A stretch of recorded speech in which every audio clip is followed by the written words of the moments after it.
When we send our kids to school each morning, we'd like to think they'll be safe. Texas has anti-bullying laws, but the reality is kids are still being bullied.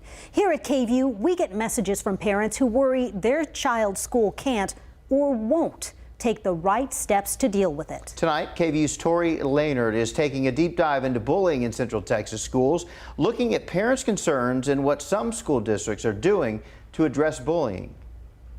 I faced not being able to touch anyone because they would get my disease. This is Haley Pariseau. I faced go kill yourself. I faced physical assault. A high school freshman in Hayes Consolidated ISD with cerebral palsy, who didn't think it would ever stop. I thought it wasn't gonna get better. I legit thought I was gonna take my life. And Haley says she started getting bullied in elementary school, but it got worse this year, and she's not alone. According to the 2017 School Crime Supplement by the National Center for Education Statistics, 20% of kids between 12 to 18 years old experience bullying. KVUE requested bullying complaint statistics from 5 major districts in Central Texas. Now, during the last 3 school years, the number of bullying cases fluctuated from as low as 15 cases in Hayes CISD 2 years ago to a high of 67 cases in Pflugerville ISD that same year. But you can see no district showed consistent improvements over the years. It's important to point out this graph shows the number of confirmed bullying cases for each district. However, Austin ISD gave us the number of all reported cases, a reason why their values are much higher and are not included in that same graph. that's just not sorry. Haley's mom, Sabrina Murray, says more needs to be done to stop bullying. From an administration standpoint, they tend to be more reactive than proactive. Texas law defines bullying as an imbalance of power between students that involves engaging in written or verbal expression through electronic means, or physical conduct that causes a change in another student's emotional, mental, or behavioral state, or puts their safety at risk. And according to the Texas Education Code, it's up to each district to create a policy against bullying that works best for them. And if they're coming into an environment where they're not feeling safe, then we all lose. That's Jeffrey Yarbrough, the Director of Safety and Security over at Round Rock ISD,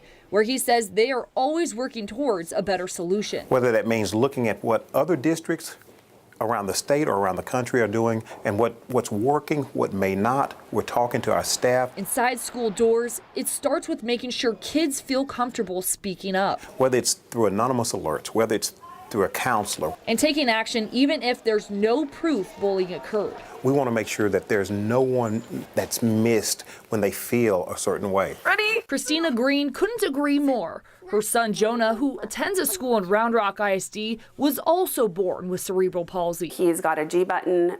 He wears a little backpack on him, and that's how he gets his fluids. He also has issues with his legs and his feet. She admits sometimes that makes him a target. I think our kids have a lot of pressure on themselves to be a certain way. I like pizza. She also tells us the district was on top of Jonah's case, but as a parent, she wishes she knew about what was happening sooner. I was just kind of waiting around to hear from, the teacher. I can't have 2 of me. Many parents I spoke with believe kids need to learn early on about accepting everyone's differences. Normal. He always says, I want to be a normal boy. Our students nowadays need more social education. And experts agree, which is why many districts across the state and country are implementing what's called social emotional learning, or SEL. Adults and students acquire the skills and dispositions they need to develop positive relationships, to identify and manage their own emotions. Caroline Chase helps run Austin ISD's SEL program. She says the district was among the first in the nation to adopt the program about a decade ago. Since then, many other Central Texas districts picked up on the program. It's not something that you can do in a year or two. It takes a lot of time to really go deeply with the work. Chase also says SEL helps prevent bullying by encouraging kids to speak up and foster positive relationships. But SEL only works if everyone is on board, especially teachers. We have to be able to manage our own emotions. Even after the last school bell rings and the kids head home, they'll know how to deal with whatever they face. Tori Larned, KVUE News. And we have more information on how to identify and stop bullying and how school districts responded to these students' cases. It's all with this story on KVUE.com.